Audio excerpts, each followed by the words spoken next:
Morning students. आज जो हम यूनिट शुरू कर रहे हैं वो है हमारी ecology.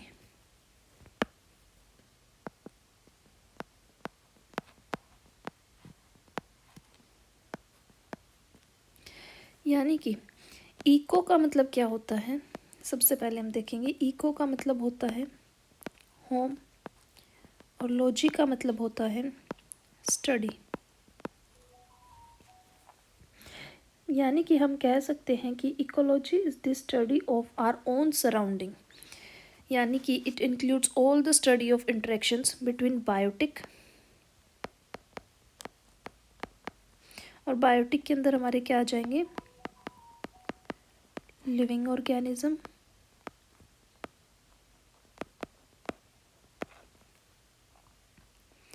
And abiotic factors. Abiotic में क्या क्या आ जाते हैं जो हमें सर्वाइवल के लिए ज़रूरी होते हैं हमारे सराउंडिंग में, जैसे कि वाटर, लाइट, टेम्परेचर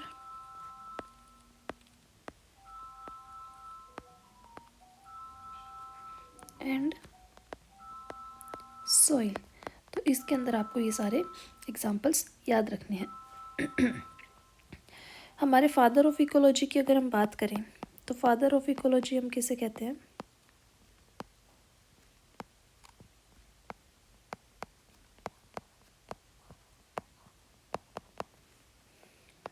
हमारे फादर ऑफ इकोलॉजी है वॉन हम्बोल्ड्ट।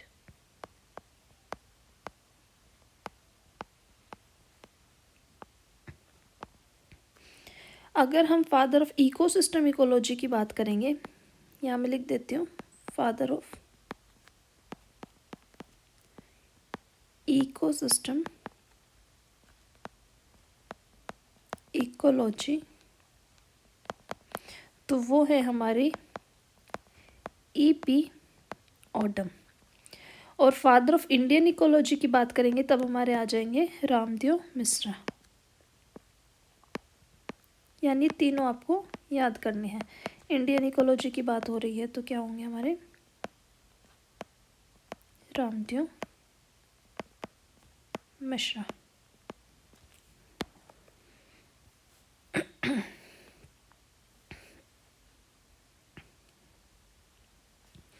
अब हमारी इकोलॉजी यूनिट में सबसे पहला हमारा जो चैप्टर है वो है हमारा ऑर्गेनिज्म एंड पॉपुलेशन। यानी कि अभी बताया था कि इंटरेक्शन होएगा बायोटिक और एबायोटिक फैक्टर्स के बीच में, तो वो सब किस में पढ़ेंगे हम? इकोलॉजी में। अब जो हमारी इकोलॉजी है वो शुरू किससे होती है? जो इकोलॉजी की बेसिक यूनिट है वो क्या है? ऑर्गेनिज्म। जहाँ पे हम फिजियोलॉजी, उनकी अडेप्टेशंस के बारे में पढ़ेंगे, तो इसीलिए इसको हम क्या कह देते हैं? Physiological ecology. अब इसी के अंदर कुछ टर्म्स आती हैं जो हमें समझने की ज़रूरत है। ऑर्गेनिज्म आप सब समझ गए कि इकोलॉजी शुरू ही किससे होती है? ऑर्गेनिज्म से। बेसिक एंटिटी है ये। नेक्स्ट टर्म है हमारे पास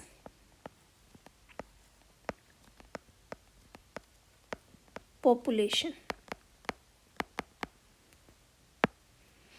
पॉपुलेशन क्या है? Organism of same species. यानी कि सेम स्पीशीज के ऑर्गेनिज्म एक एरिया में और जो आपस में क्या करेंगे? इंटरब्रीड करेंगे, उसको हम क्या कहते हैं? Population.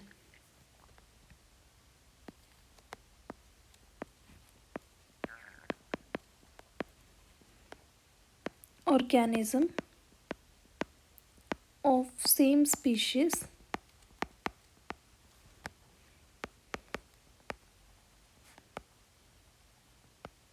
in an area that can interbreed। यानी पॉपुलेशन में आपको इतने से डेफिनेशन याद करनी है। सेम स्पीशीज़ के ऑर्गेनिज्म एक पर्टिकुलर एरिया में और जो आपस में क्या करते हैं? इंटरब्रीड करते हैं। नेक्स्ट हमें हमारे पास community.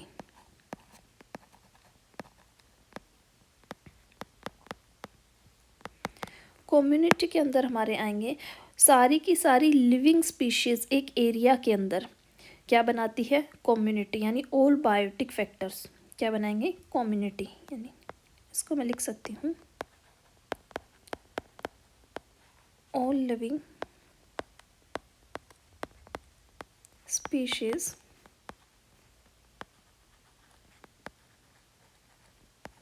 in an area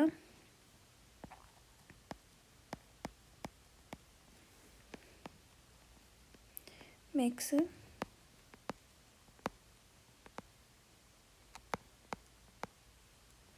community, all biotic factors। Next की टर्म हमारे पास आती है ecosystem.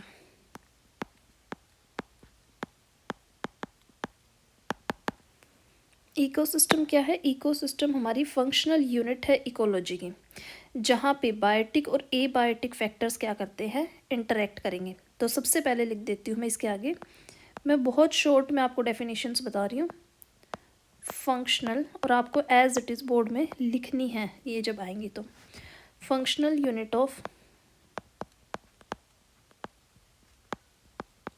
Ecology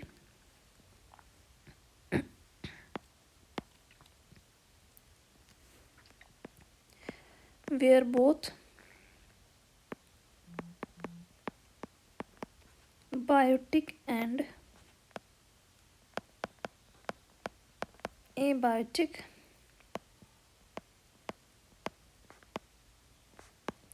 factors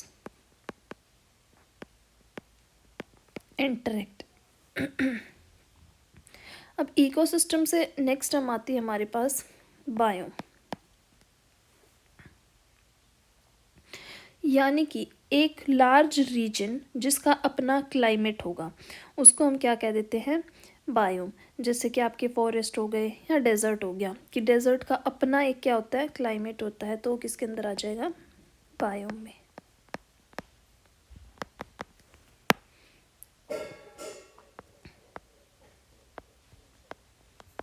large region having its own climate।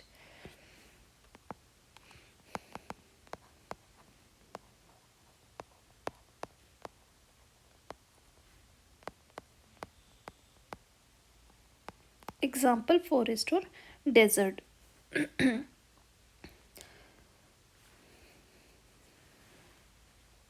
अब इससे पहले हमने पढ़ा था इकोसिस्टम। इकोसिस्टम क्या बताई थी मैंने आपको, फंक्शनल यूनिट बताई थी इकोलॉजी की, इस चीज़ को ध्यान करो।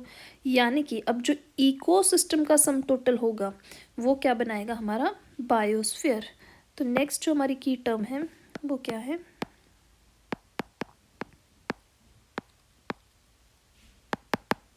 बायोस्फीयर। बायोस्फीयर की जब हम बात करेंगे तो बायो का मतलब क्या होगा, लिविंग, और स्फीयर क्या है हमारा, अर्थ, यानी sum total of all ecosystem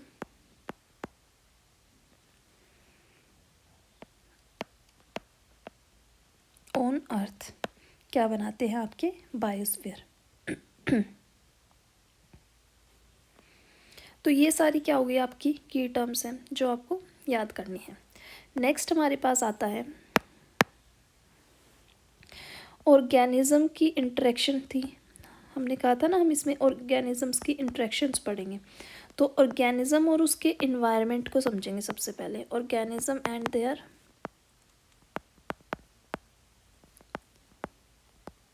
environment.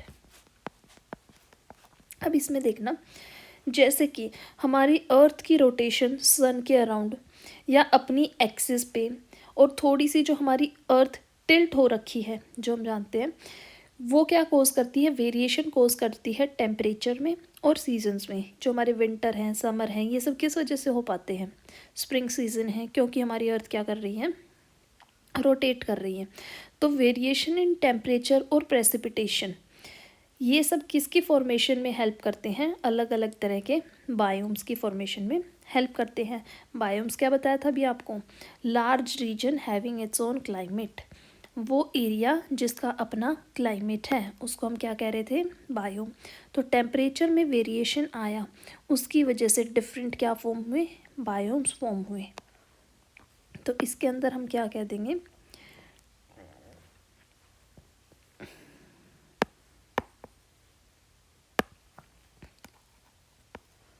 Rotation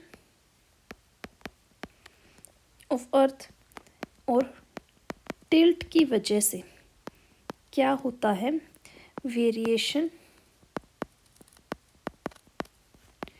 in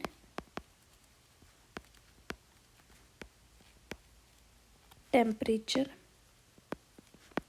and seasons. अब वेरिएशंस की वजह से किसकी फॉर्मेशन हो रही है? आपके बायोम की।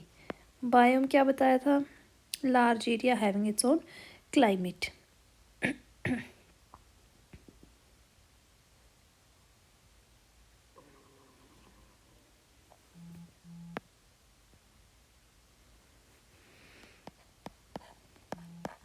नेक्स्ट हमें इस चैप्टर में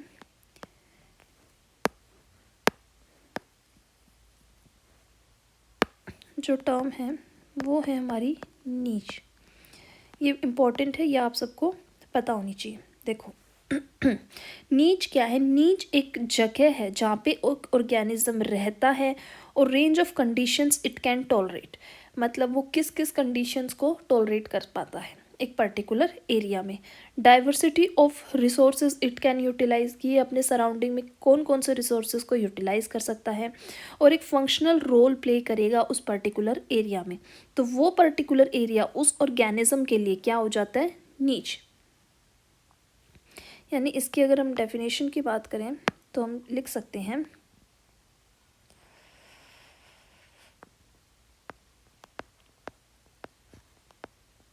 an organism live, eat and work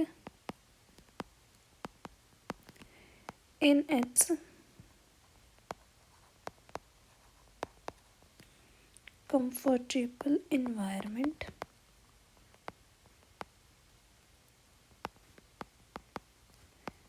is called